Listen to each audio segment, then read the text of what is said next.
Segala puji bagi Allah, Tuhan semesta alam, yang dengan rahmat dan kasih sayangnya, kita masih diberi napas untuk mengingat dan menyebut namanya. Di setiap zaman, ada gelombang ujian yang datang silih berganti. Ada yang diuji dengan sempitnya rezeki. Ada yang diuji dengan sakit yang tak kunjung sembuh. Ada pula yang diuji dengan masalah-masalah yang membuat hati gelisah tak tenang. Dalam keadaan seperti itu, manusia mencari jalan keluar, mencari pintu yang terbuka. Dan di antara semua amalan yang pernah diajarkan oleh Rasulullah Shallallahu Alaihi Wasallam, shalawat adalah yang paling istimewa. Tidak ada doa yang tertolak ketika diiringi shalawat, sebab ia adalah penghormatan kepada kekasih Allah, Nabi Muhammad, yang menjadi pintu segala rahmat. Kita semua tahu, dunia ini ibarat samudra luas. Kadang anginnya tenang, kadang gelombang besar menghantam tanpa peringatan. Dalam samudra ini, manusia seperti kapal kecil yang membutuhkan panduan, cahaya, dan arah agar tidak tenggelam. Shalawat adalah kompas yang mengarahkan kita menuju dermaga keselamatan. Ia adalah jembatan penghubung antara doa kita yang lemah dengan samudra rahmat Allah yang tak bertepi. Hari ini, kita akan menyelami salah satu shalawat yang terkenal sebagai pembuka segala kesempitan, shalawat nariyah. Sebagian menyebutnya shalawat tafrijiyah.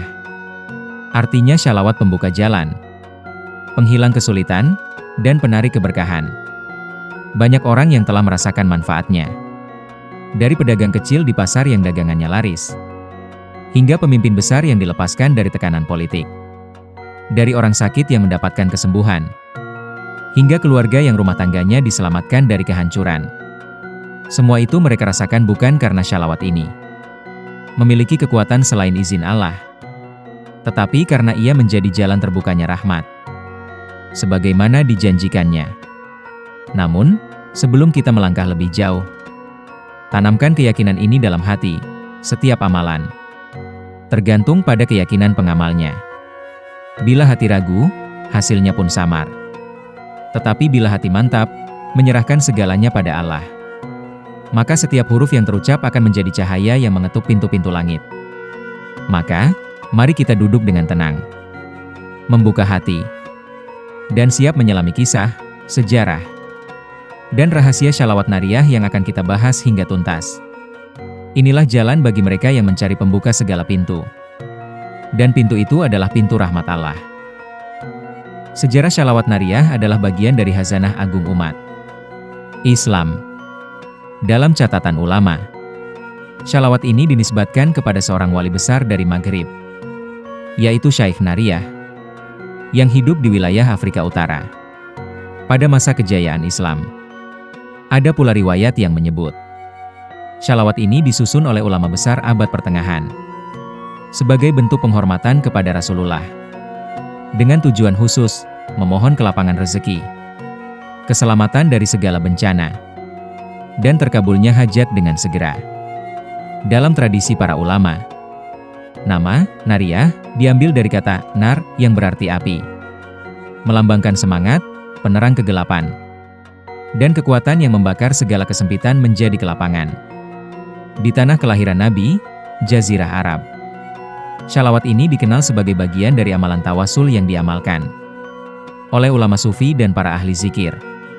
Ia tersebar ke Mesir, Maroko, Sudan, hingga sampai ke Nusantara. Penyebaran ini tidak terjadi secara kebetulan, tetapi melalui jalur para saudagar, ulama, dan para pengembara ruhani yang membawa cahaya ajaran Nabi ke berbagai pelosok bumi. Setiap kali shalawat ini dibaca, hati orang-orang yang mengamalkannya merasa hangat, seolah api cinta kepada Rasulullah membakar segala rasa takut dan gelisah. Di Maghrib, para murid tarekat memiliki kebiasaan mengamalkan shalawat nariyah di waktu-waktu tertentu. Setelah sholat subuh, menjelang maghrib, atau di malam Jumat, mereka duduk melingkar, memejamkan mata, dan membiarkan lidah mereka basah dengan shalawat ini. Mereka meyakini bahwa pengulangan dengan jumlah tertentu adalah simbol kesungguhan hati, bukan sekadar angka kosong. Sebab dalam setiap pengulangan, mereka menanamkan keyakinan, meneguhkan niat, dan mengikat diri pada tali rahmat Allah yang kokoh. Dan begitulah, shalawat ini menyeberangi laut, memasuki budaya-budaya baru, namun tetap menjaga inti ajarannya. Di setiap tempat, ia diberi sentuhan lokal, tapi esensinya tetap sama, sebuah panggilan penuh cinta kepada Rasulullah, dengan harapan mendapatkan syafaat beliau dan kelapangan dalam hidup. Di zaman yang penuh kegelisahan seperti sekarang, kisah penyebaran ini adalah pengingat bahwa amalan yang bersumber dari hati dan bersanad kepada para kekasih Allah akan selalu menemukan jalan untuk sampai ke hati-hati yang membutuhkan. Bentuk bacaan shalawat nariyah cukup indah dan penuh makna. Lafaznya mengandung pujian kepada Rasulullah, permohonan agar beliau menjadi perantara sampainya rahmat dan keberkahan kepada umat, serta permohonan agar segala kesulitan diangkat. Inilah lafaznya dalam bahasa Arab. Artinya, ya Allah, limpahkanlah shalawat yang sempurna dan salam yang sempurna kepada junjungan kami, Nabi Muhammad, yang dengan beliau terurai segala ikatan, terlepas segala kesulitan, tertunaikan segala hajat, tercapai segala keinginan, husnul hatimah saat akhir kehidupan. Dan dengan wajah mulia beliau awan diturunkan hujan. Limpahkan pula kepada keluarga dan sahabat beliau, di setiap kerlipan mata dan tarikan napas. Sebanyak pengetahuan MU. Bacaan ini bukan sekadar kata-kata. Ia adalah permadani doa yang dihamparkan dari bumi menuju langit. Setiap kata mengandung makna mendalam. Tanalu bihi al-uqad, segala ikatan masalah terurai. Tanfariju bihi al-kurab, segala kesusahan sirna. Tuk bihi al-awij, segala hajat terpenuhi. Inilah doa yang menyentuh semua aspek kehidupan manusia, rezeki, kesehatan, keselamatan, dan akhir yang baik. Para ulama menyarankan, bila ingin mengamalkannya, bacalah dengan hati yang hadir. Jangan sekadar mengejar jumlah, tetapi resapi setiap kata. Sebab, bacaan yang keluar dari hati akan mengetuk pintu langit lebih kuat daripada ribuan bacaan yang kosong dari rasa. Waktu dan jumlah pengamalan shalawat nariyah sudah diatur oleh para ulama salaf sebagai pedoman. Ada yang mengamalkannya 11 kali setiap selesai sholat fardu, sebagai penjaga hati dan penenang jiwa. Ada pula yang memilih membacanya 41 kali setiap malam, terutama di malam Jumat, untuk memohon keberkahan rezeki dan kelapangan urusan bagi mereka yang sedang menghadapi hajat besar. Tradisi di sebagian tarekat Maghrib adalah membacanya 4.444 kali dalam satu majelis, disertai niat yang jelas dan keyakinan penuh bahwa Allah adalah Maha Pemberi. Angka-angka ini bukan sekadar hitungan matematis, tapi simbol intensitas dan kesungguhan. Para ulama sufi memahami bahwa pengulangan membawa penguatan getaran doa, mengikat hati lebih erat kepada Allah dan Rasul-Nya. Namun mereka juga mengingatkan, jika seseorang tidak mampu menyelesaikan jumlah besar, maka sedikit yang istiqomah lebih utama daripada banyak tapi terputus-putus. Ada pengamalan menjadi kunci keberhasilan. Duduklah dengan hati yang tenang, menghadap kiblat, dalam keadaan suci dari hadas. Mulailah dengan membaca istighfar untuk membersihkan hati. Lalu shalawat biasa 3 kali sebagai pembuka. Baru masuk ke bacaan nariyah. Pandangan mata tunduk, pikiran fokus, dan hati hadir. Sebagian ulama mengajarkan untuk membayangkan wajah mulia Rasulullah di hadapan, seakan kita sedang berhadapan langsung, menyampaikan salam dan pujian. Jika dilakukan berjamaah, hendaknya dipimpin oleh orang yang memahami makna dan tata caranya. Jamaah duduk melingkar, suara serentak. Irama bacaan tidak tergesa, tapi mengalun seperti aliran sungai yang membawa kesejukan. Di akhir, panjatkan doa bersama, memohon agar amalan diterima dan hajat terkabul. Inilah rahasia dari wirid yang tidak hanya menggerakkan lisan, tapi juga mengguncang lapisan-lapisan ruhani yang terdalam. Efek pengamalan shalawat nariyah bagi setiap orang berbeda-beda, tergantung pada niat, keyakinan, dan kedalaman hatinya saat membacanya. Ada yang merasakan kelapangan rezeki datang secara perlahan namun pasti. Ada yang mendapatkan solusi dari masalah pelik secara tak terduga. Ada pula yang merasakan ketenangan batin luar biasa, meskipun masalah dunia belum seluruhnya terselesaikan. Semua ini adalah bagian dari rahmat Allah yang luas, yang dibagikan sesuai kehendaknya. Di Maghrib, ada cerita tentang seorang pedagang yang hampir bangkrut. Dalam keputusasaan, ia menemui seorang mursyid yang menyarankan membaca Shalawat Nariyah 11 kali setiap selesai sholat. Dalam waktu sebulan, dagangannya kembali ramai. Bahkan lebih baik dari sebelumnya. Di Mesir, ada seorang pemuda yang menderita sakit lama. Membaca Nariyah 41 kali setiap malam. Perlahan kesehatannya membaik, hingga ia mampu kembali bekerja dan membantu keluarganya. Namun para guru selalu mengingatkan, efek lahir hanyalah bonus. Efek terbesar adalah terhubungnya hati dengan Rasulullah. Sehingga kita berada dalam lingkaran doa dan syafaat beliau. Bahkan jika permintaan dunia belum terwujud, hati tetap damai, langkah tetap ringan, dan hidup terasa bermakna. Inilah yang membuat banyak pengamal nariyah terus istiqomah. Bukan sekadar karena ingin sesuatu, tapi karena ingin dekat dengan Sang Kekasih. Sebagian orang melaporkan mimpi bertemu Rasulullah setelah rutin mengamalkan nariyah. Mimpi ini dianggap sebagai karunia besar, tanda bahwa hati mereka telah disapa dari alam cahaya. Dan dari sapaan itulah kekuatan lahir, menghadapi hidup dengan semangat baru. Seolah beban berat yang selama ini dipikul menjadi ringan. Kisah-kisah para pengamal shalawat nariyah menyebar dari generasi ke generasi, menjadi penguat bagi mereka yang baru memulai. Di sebuah kota pesisir di Afrika Utara, seorang nelayan tua pernah bercerita, selama musim badai, ketika ombak besar mengancam perahunya, ia duduk di geladak, menutup mata, dan membaca shalawat nariyah berulang-ulang.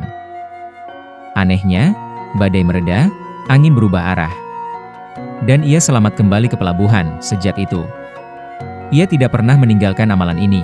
Di Indonesia, ada kisah seorang ibu yang memiliki anak sakit keras. Setelah mendengar dari seorang kiai, ia membaca shalawat nariyah 4444 kali dalam satu malam bersama beberapa kerabat. Di tengah malam, anaknya mulai sadar dan berangsur pulih. Ibu itu selalu berkata, "Bukan bacaan saya yang menyembuhkan, tapi rahmat Allah yang datang lewat shalawat." Ada pula kisah dari seorang pekerja migran di Timur Tengah. Jauh dari keluarga, ia sering dilanda rindu dan kesulitan. Ia memutuskan untuk membaca nariyah 41 kali setiap habis maghrib.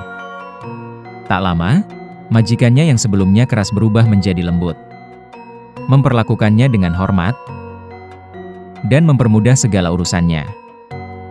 Baginya, ini bukan kebetulan, melainkan jawaban dari doa yang ia kirimkan lewat shalawat.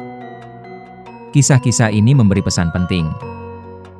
Keajaiban bukan hanya untuk orang zaman dahulu, tapi juga bagi siapapun yang mengamalkannya hari ini. Yang diperlukan hanyalah hati yang percaya, lisan yang istiqomah, dan kesabaran untuk melihat. Hasilnya, shalawat nariyah telah menjadi bagian dari kehidupan banyak orang. Bukan hanya sebagai wirid harian, tapi juga sebagai pegangan ketika badai masalah datang. Ia adalah cahaya di tengah kegelapan, tali yang menghubungkan kita dengan Rasulullah, dan perantara turunnya rahmat Allah. Dalam pandangan para wali, mengamalkan shalawat ini berarti menempatkan diri di jalan yang lurus, karena kita sedang memuji orang yang paling dicintai Allah. Zaman sekarang penuh tantangan, tekanan ekonomi, keresahan hati, dan kabut masa depan yang sulit diterka. Dalam kondisi ini, banyak orang mencari pegangan rohani yang mampu memberi kekuatan sejati.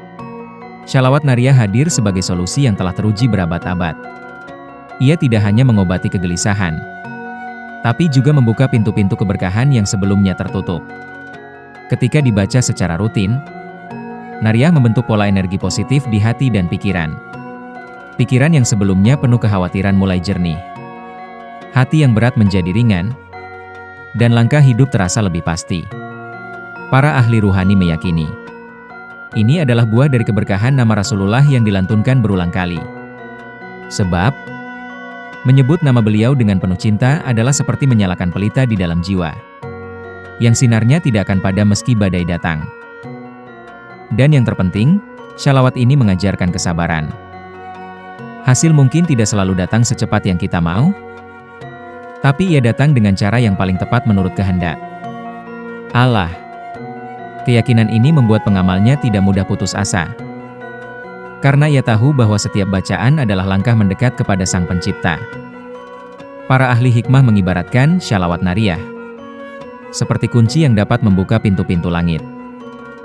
Setiap bacaan adalah ketukan, dan semakin sering kita mengetuk, semakin dekat kita dengan saat pintu itu terbuka. Mereka mengatakan, jangan berhenti sebelum pintu itu terbuka, sebab kita tidak tahu berapa ketukan yang tersisa. Inilah mengapa istiqomah menjadi syarat utama. Tanpa ketekunan, energi doa tidak akan terkumpul dengan sempurna. Dalam dunia tasawuf, ada pemahaman bahwa shalawat seperti nariyah bukan hanya permintaan, tapi juga bentuk pelayanan.